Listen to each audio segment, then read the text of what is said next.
क्या आप जानते हैं कि नोटों पर सीरियल नंबर क्यों डाले जाते हैं? क्या आप जानते हैं कि रुपए के चिन्ह को किसने बनाया था? क्या आप जानते हैं कि भारतीय नोट पर उसकी कीमत कितनी भाषाओं में लिखी जाती है?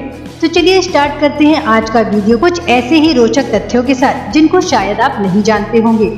फैक्ट नंबर 1, 1 रुपए का नोट भारत सरकार द्वारा जारी किया जाता है, जबकि 2 से लेकर 2000 तक के सभी नोट RBI के द्वारा जारी किए जाते हैं।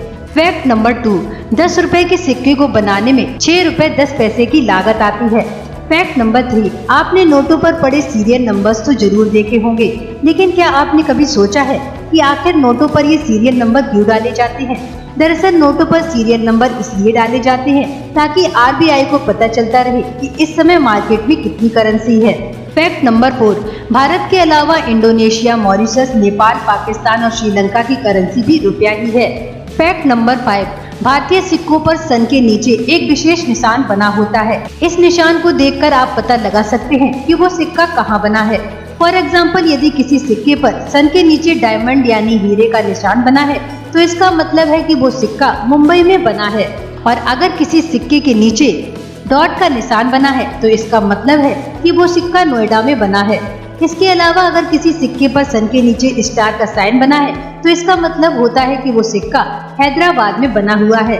लेकिन अगर किसी सिक्के पर सन के नीचे कोई भी निशान नहीं बना है तो इसका मतलब है कि वो सिक्का कोलकाता में बना हुआ है। फैक्ट नंबर 6, 100 रुपए का नोट छपने में 1 रुपए 51 पैसे की, 500 रुपए का नोट छपने में 2 रुपए 57 पैसे की और 2000 रुपए का नोट छपने में 4 रुपए 18 पैसे की लागत आती है।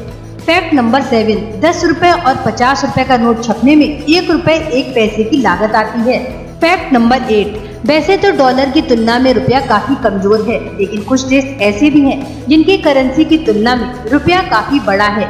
इन देशों में वियतनाम, बेलारूस, इंडोनेशिया, पराग्वे और कंबोडिया का नाम शामिल है। फैक्ट नंबर 9, वर्ष 2010 में रुपए के चिन्ह को उदय कुमार ने बनाया था और इसके लिए उदय कुमार को 2.5 लाख रुपए का इनाम भी मिला था। फैक्ट नंबर 10, RBI के अनुसार भारत हर साल 2000 करोड़ करेंसी नोट छापता है। फैक्ट नंबर 11, आपने 1, 2, 5 और 10 रुपए के सिक्के तो जरूर देखे होंगे, लेकिन आपको ये जानकर हैरानी होगी भारत में 75, 100, 550 और 1000 रुपए के सिक्के भी छप चुके हैं। फैक्ट नंबर 12, 2000 रुपए का पहला नोट वर्ष 2016 में बनाया गया था, जबकि 500 रुपए का पहला नोट वर्ष 1987 में और 1000 रुपए का पहला नोट वर्ष 2000 में बनाया गया था। फैक्ट नंबर 13, आपको जानकर हैरानी होगी कि वर्ष 1917 में रुपया डॉलर से अधिक शक्तिशाली था। उस समय 1 रुपया 13 अमेरिकी डॉलर के बराबर था। फैक्ट नंबर 14, आज के समय में हमारे देश का सबसे बड़ा नोट 2000 रुपए का है, लेकिन वर्ष 1954 से 1978 के बीच हमारे देश में 5000 और 10,000 के नोट भी चलन में थे। फैक्ट नंबर 15, 1 रुपए में 100 पैसे होते हैं। ये बात सन 1957 में लागू की गई थी। इससे पहले रुपए को आने में बांटा जाता था और तब 1 रुपए में 16 आने होते थे। फैक्ट नंबर 16, भारतीय नोट पर उसकी कीमत हिंदी, बंगाली समेत 15 भाषाओं में लिखी जाती है। फैक्ट नंबर 17, ऐसा कहा जाता है कि बांग्लादेश ब्लेड बनाने के लिए भारत से 5 रुपए के सिक्के की तस्करी करता था, क्योंकि 5 रुपए के सिक्के से बांग्लादेश में 6 ब्लेड बनाए जाते थे और एक ब्लेड की कीमत 2 रुपए होती थी। इस कारण ब्लेड बनाने वाले को अच्छा फायदा होता था। भारत सरकार को जब ये बात पता चली तो उन्होंने 5 रुपए के सिक्के के मेटल को ही चेंज कर दिया। फैक्ट नंबर 18, आजादी के ठीक बाद पाकिस्तान अपनी करेंसी नहीं छाप पाया था, इसलिए वो कुछ दिनों तक भारतीय करेंसी को ही अपनी सरकारी मुहर के साथ चलाता रहा था। फैक्ट नंबर 19, ये सवाल आपके दिमाग में भी जरूर आया होगा कि जब मशीन ही है तो RBI ढेर सारे नोट क्यों नहीं छाप देता? अगर RBI या कोई भी देश असीमित करेंसी छापता है तो इससे बेतहाशा महंगाई बढ़ेगी। जब अचानक सब लोगों के पास काफी ज्यादा पैसा आ जाएगा तो उनकी अपेक्षाएं भी बढ़ जाएंगी और इसके चलते सामान की कीमतें भी आसमान छूने लगेंगी। पहले जो सामान आपको 10 रुपए में मिलता था, अब उसकी कीमत सैकड़ों गुना बढ़ जाएगी। ऐसी स्थिति में देश का आसमान छूता स्टॉक मार्केट भी जमीन पर आ गिरेगा। यही कारण है कि नोटों की छपाई हर पहलू को ध्यान में रखकर ही की जाती है। फैक्ट नंबर 20, एक समय ऐसा भी था जब भ्रष्टाचार से लड़ने के लिए 0 रुपए के नोट फिफ्थ पिलर नामक गैर संस्कारी संस्था द्वारा जारी किए गए थे। फैक्ट नंबर 21, आरबीआई केवल 10,000 रुपए तक के ही नोट छाप सकती है।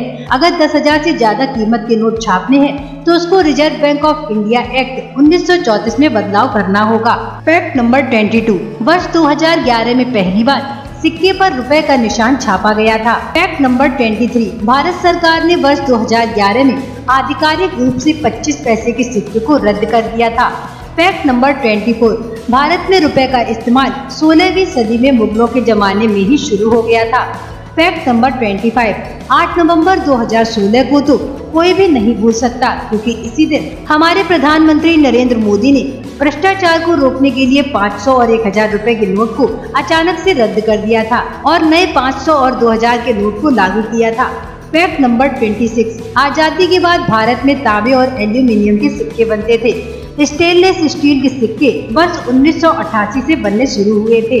Fact number 27, bank of Hindustan एक ऐसा बैंक है जिसने पहला पेपर नोट जारी किया था। बैंक ऑफ हिंदुस्तान को ही आज स्टेट बैंक ऑफ इंडिया के नाम से जाना जाता है। फैक्ट नंबर 28, हमारे देश भारत में 100, 500 और 1000 रुपए के नोट कई बार रद्द हो चुके हैं और नए तरीके से लाए गए हैं। फैक्ट नंबर 29, नोटों की छपाई मिनिमम रिजर्व सिस्टम के आधार पर तय की जाती है। ये सिस्टम भारत में 1957 में लागू किया गया था। इसके अनुसार आरबीआई को ये अधिकार है कि वो आरबीआई फंड में कम से कम 200 करोड़ रुपए मूल्य की संपत्ति अपने पास हर समय रखे। इतनी संपत्ति रखने के बाद आरबीआई सरकार की सहमति से जरूरत के हिसाब से नोट छाप सकती है। फैक्ट नंबर 30, भारत की टकसालें कलकत्ता, मुंबई, हैदराबाद और नोएडा में हैं, जबकि भारतीय करेंसी देवास, नासिक, मैसूर और सलबोनी के बैंक नोट प्रेस में छापी जाती है। भारतीय नोटों को तैयार करने के लिए एक विशेष प्रकार की स्याही का उपयोग किया जाता है। इस स्याही की अधिकांश मात्रा को स्विट्जरलैंड से इंपोर्ट किया जाता है। तो फ्रेंड्स, आपको ये वीडियो कैसी लगी हमें कमेंट करके जरूर बताएं। साथ ही चैनल को सब्सक्राइब करना ना भूलें ताकि हमारी और भी वीडियोस आप तक पहुंच